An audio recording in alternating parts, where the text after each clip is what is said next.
जिंदगी में छोटी छोटी चीजों के लिए किसी से क्या पूछना। कपड़ा खरीदने जा रहे हैं 4 लोग को लेके जा रहे हैं, लड़की देखने जा रहे हैं 5 लोग को लेके जा रहे हैं। ऊंचाई पर वही व्यक्ति है जिसके कॉन्सेप्ट क्लियर है, बस कोई धर्म वर्म की कोई भूमिका नहीं है। Peak of materialism is the beginning of spiritualism. अपना हवाई जहाज खरीद लो, कंट्री खरीद लो, आइलैंड खरीद लो, और फिर आपने इन्वेस्टिगेटर को एक तमाचा मार दिया खींच के कि 5 मिनट से पानी मांग रहा, दिमाग पानी नहीं दे रहा हो, और उसने तुम्हारी क्वेश्चन शीट पे लिख दिया कि not allowed for any examination in future. तुम्हारा कैरियर खत्म हो गया।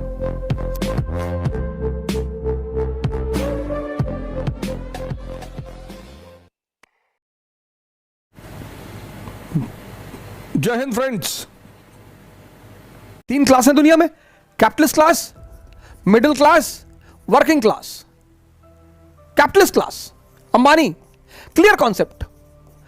ऊंचाई पर वही व्यक्ति है जिसके कॉन्सेप्ट क्लियर है, बस कोई धर्म वर्म की कोई भूमिका नहीं है।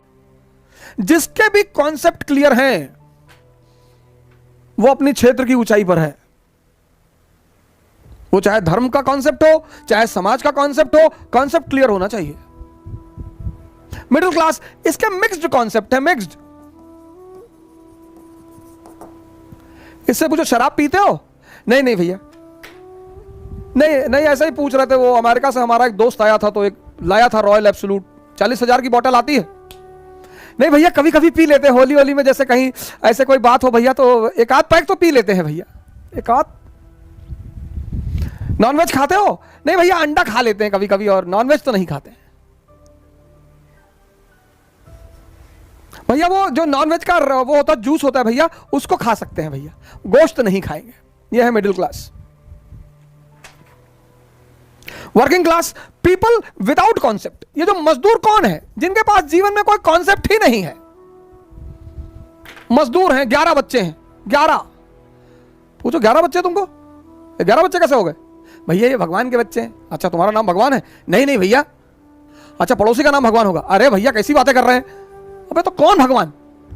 अरे भैया भगवान ये ऊपर, वो नीचे आया है।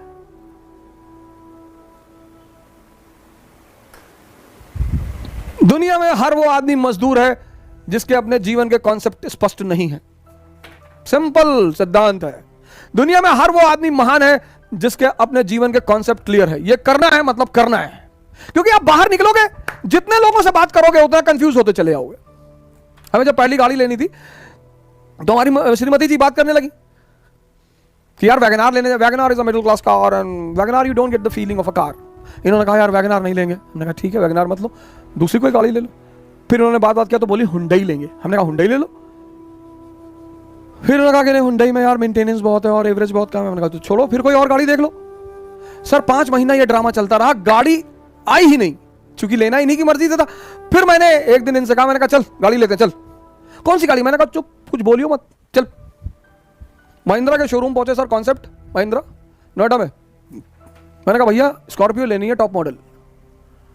कहा सर मैं आपको स्कीम, मैंने कहा कोई स्कीम उसकी मत बता, सीधे बता कितना पैसा देना है, बस खत्म, चेक काट के देता हूं, शाम तक गाड़ी घर पे चाहिए।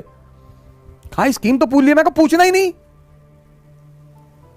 जिंदगी में छोटी छोटी चीजों के लिए किसी से क्या पूछना। कपड़ा खरीदने जा रहे हैं 4 लोग को लेके जा रहे हैं, लड़की देखने जा रहे हैं 5 लोग को लेके जा रहे हैं, और 5 लोगों में से एक ने किसी ने कह दिया बाल छोटा है लड़की का, तो बाल में कहां घुसे जा रहे हो, बाल एक्सटेंड करवा लेंगे, बड़ा करवा लेंगे। 5 लोगों को लेकर लड़की देखने जाओगे, तुम्हारी शादी कभी होगी ही नहीं। और लड़की देखने जाना मत, और जब भी लड़की देखने जाओ तो शीशा भी लेकर जाओ। एक बार लड़की को देखो, एक बार अपना भी शीशा चेहरे में देखो।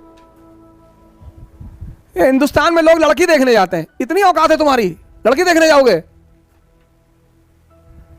और दुनिया में सबसे ताकतवर चीज कौन? पैसा। खूब कमाओ पैसा, टारगेट बनाओ 2 लाख करोड़ 3 लाख करोड़, इस नीचे बनाओ ही मत। और ये ड्रामेबाजी मत सुनो लोगों की। हिंदुस्तान में लोग बहुत ड्रामा डायलॉग मारते हैं, पैसा क्या है भाई साहब, हाथ की मैल है, दिखा निकाल के दिखा। खूब पैसा कमाओ, खूब गोल बनाओ पैसा कमाने का। ये लोगों की डायलॉग बाजी में मत जाओ। Peak of materialism is the beginning of spiritualism. अपना हवाई जहाज खरीद लो, कंट्री खरीद लो, आइलैंड खरीद लो। 1 लाख करोड़ का टारगेट बनाओगे तो 1000 करोड़ कमा लोगे ना, ठीक है। पूंजीपतियों ने बुलाया इन कम्युनिस्ट नेताओं को, इधर हाँ जी, अरे निकाल ले पैसा। तो 100 नेता गए, 98 पैसा निकाल के ले आए। दो ने कहा हम बिकाऊ नहीं है, we are not for sale. बोले ठीक है, तुम मरते तो हो, शूट कर दिया। तो इन कम्युनिस्ट नेताओं ने जैसे युद्ध शुरू हुआ स्टैंड ही बदल दिया। एक तरफ तो पूंजीपतियों ने नेताओं को पैसा दे दिया, दूसरी तरफ मजदूरों का वेतन बढ़ा दिया। जिसको 100 रुपया मिल रहा था 2000 रुपया। अरे मजदूरों ने कहा भाड़ में गया साम्यवाद।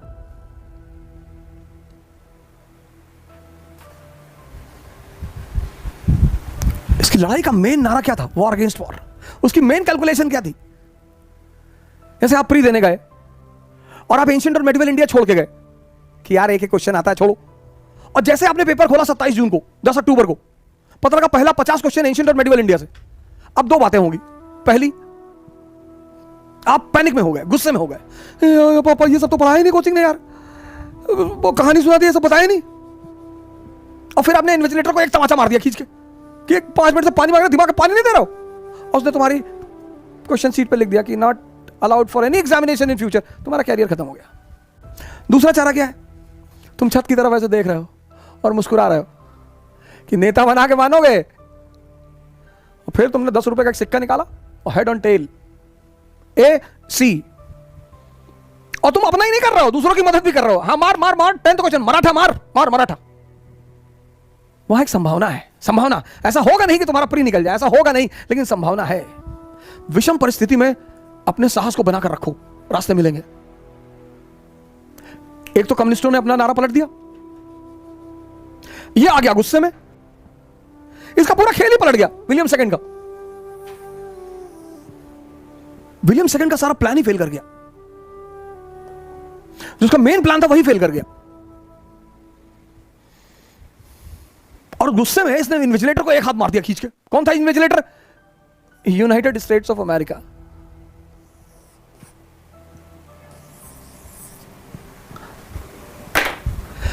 तो पहला झटका, वो प्लान फेल कर गया। दूसरा, इन्विजिलेटर को तमाचा मार दिया। और तीसरा, सारे फ्रंट पे लड़ रहे हैं। ये देखो, यहां तलवार चला रहे, यहां तलवार चला रहे, यहां तलवार, यहां तलवार, यहां हर तरफ। जिंदगी में एक फ्रंट चुनो, उसी पे लड़ो, बाकी सब बंद कर दो।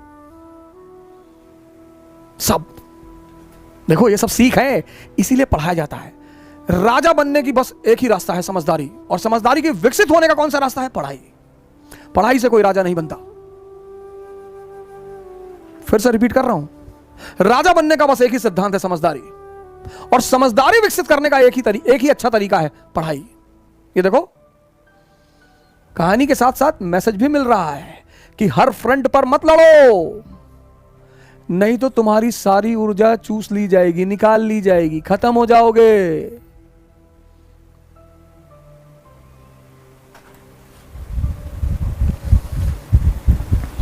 राजा बनने का बस एक ही सिद्धांत है, समझदारी का विकास।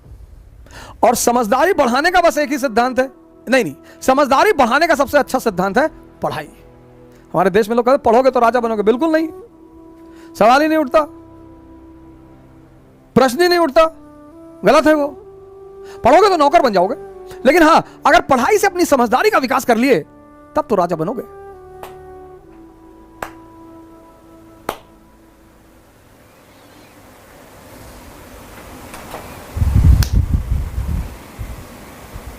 आखिर हम क्यों जाते हैं अपने शहर को छोड़कर किसी दूसरे शहर में?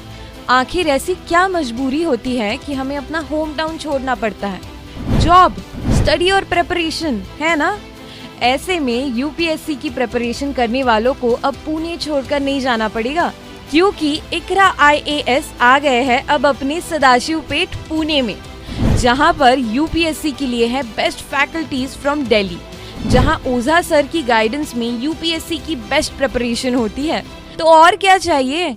NCERT बेसिक्स और GS बैच के लिए, वर्किंग एस्पायरेंट्स के लिए रेगुलर और weekend new offline batches start हो रही है 15 जुलाई से।